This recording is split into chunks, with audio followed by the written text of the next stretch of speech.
আজকে আমি বানাবো চিকেনের তেল ঝোল। এখানে আমি 700 গ্রাম চিকেন নিয়ে নিয়েছি আর ছোট ছোট পিস করে নিয়েছি। এখানে নিয়ে নিয়েছি আলু, পেঁপে। আমি এখানে মশলাটা রেডি করে নিয়েছি। এখানে দিয়েছি রসুন, আদা, পেঁয়াজ, কাঁচা লঙ্কা, টমেটো। আমি এবার সব মেখে নেব। হলুদ, নুন, লঙ্কার গুঁড়ো। আমি যেহেতু কাঁচা লঙ্কা দিয়েছি, লঙ্কার গুঁড়োটা বেশি ব্যবহার করবো না। কেন করে দিয়ে দিলাম সর্ষের তেল। এটাকে আমি পুরোটা মেখে 15 মিনিট রেখে দেবো।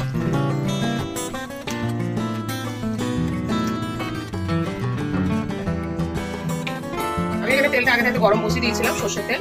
আমি দুটো তেজপাতা দিয়েছিলাম, একটা শুকনো লঙ্কা দিয়েছিলাম।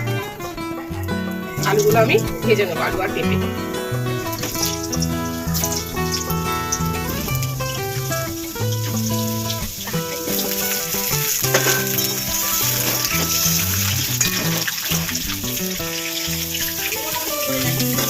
আমার এখানে এগুলো ভাজা হয়ে গেছে, আমি এগুলো তুলে নেবো।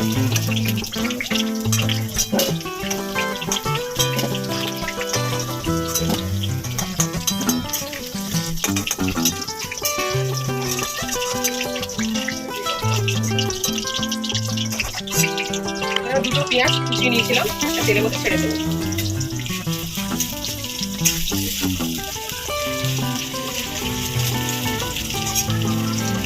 পেঁয়াজটা আমার এখানে লাল হয়ে গেছে, আমি এবার পেঁয়াজটা ছেড়ে দেবো।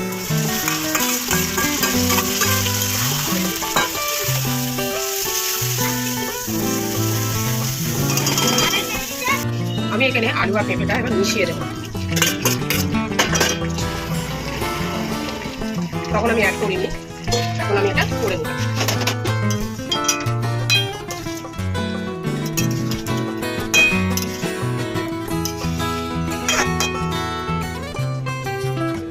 আমি এটা ঢাকা দিয়ে দেবো। আমি এবার একটু ঢাকাটা খুলে নেড়ে দেবো।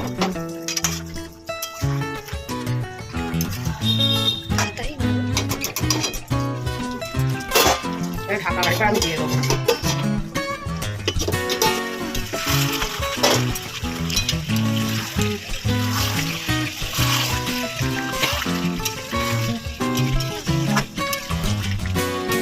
এখানে আমার সব নরম হয়ে গেছে, আর আমার দেখার কোনো নেই। আলুগুলো সেদ্ধ হয়ে গেছে, পেঁপেও সেদ্ধ হয়ে গেছে। আরেকটু তেল ছেড়ে গেলে আমি জলটা দিয়ে দেবো,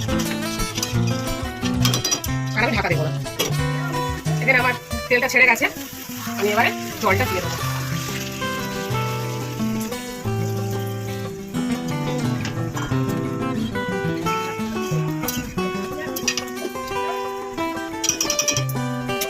আমার এখানে চিকেনের তেল ঝোল রেডি, তেলটা উপর ছেড়ে গেছে।